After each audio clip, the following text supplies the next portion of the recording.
Pro kontra pembahasan pemilu proporsional terbuka atau tertutup terus bergulir tanpa henti. Berbagai silang pendapat terus diluncurkan antara politisi dan pihak penggugat sistem pemilu.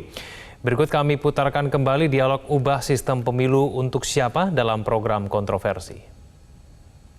Kita tahu pro kontra, kelebihan, kekurangan, tertutup, terbuka itu kan terus terjadi. Jadi kalau lengkap, itu bisa jadi solusi.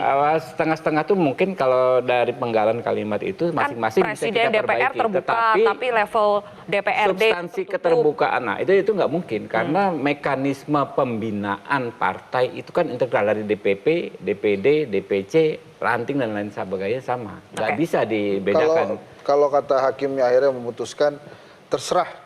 Jadi kalau partai yang mau memutuskan tertutup silakan, mau partai yang memutuskan terbuka silakan gitu. Itu kacau banget nggak tuh? Malah lebih kacau lagi bisa kan?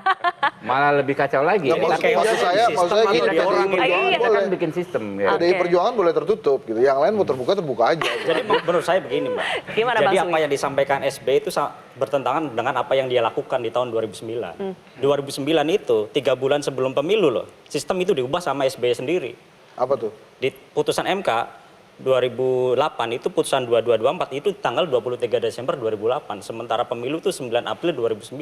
Artinya itu masuk kampanye loh. Kalau sekarang masih daftar. Apa keputusannya? Keputusannya kan membalik jadi sistem proporsional terbuka dari yang tertutup yang masih setengah-setengah. Kalau penguasa emang gitu senengnya, Mbak. Begitu. Jadi SBY dan Denny Indrayana itu tidak sesuai dengan apa yang terjadi tahun 2009.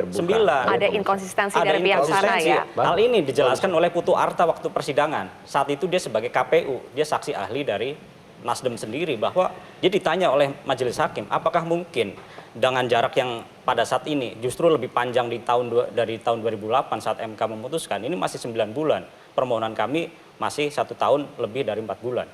Dengan waktu yang 10 bulan ini justru menurut Putu Arta, KPU itu masih sangat bisa untuk melakukan semua keputusan yang diperintahkan oleh Mahkamah Konstitusi. KPU-nya, tapi kan tadi Bang Habib sudah bilang dari calegnya itu akan kerepotan. Gini, kenapa nggak jadi chaos politik di tahun 2008?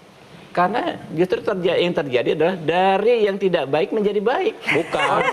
Semua. Ini Mbak, karena KPU rakyat dan partai politik itu akan sangat fleksibel. Demokrasi Indonesia sudah cukup mapan. Nggak akan orang seperti yang disampaikan, nggak akan mukul orang karena tidak terpilih. Yang ada penyelenggara meninggal karena menjadi panitia dan orang membagi duit, Mbak. Jadi gini ya kan, chaos politik itu sangat abstrak dan nggak mungkin terjadi. Tidak mungkin terjadi. 2009 aman dan menurut Putu Arta, KPU sebagai penyelenggara itu justru sangat dimudahkan dan partai politik itu justru lebih mudah lagi. Dari penyelenggara pemilu dari partai politik lebih mudah tuh Bang Habib. Itu yang saya Bang Habib tinggal ikut. Udah jadi yang saya katakan bahwa ya kan yang paling penting itu rakyat itu menyampaikan aspirasinya, haknya itu dalam konteks demokrasi memilih orang yang benar-benar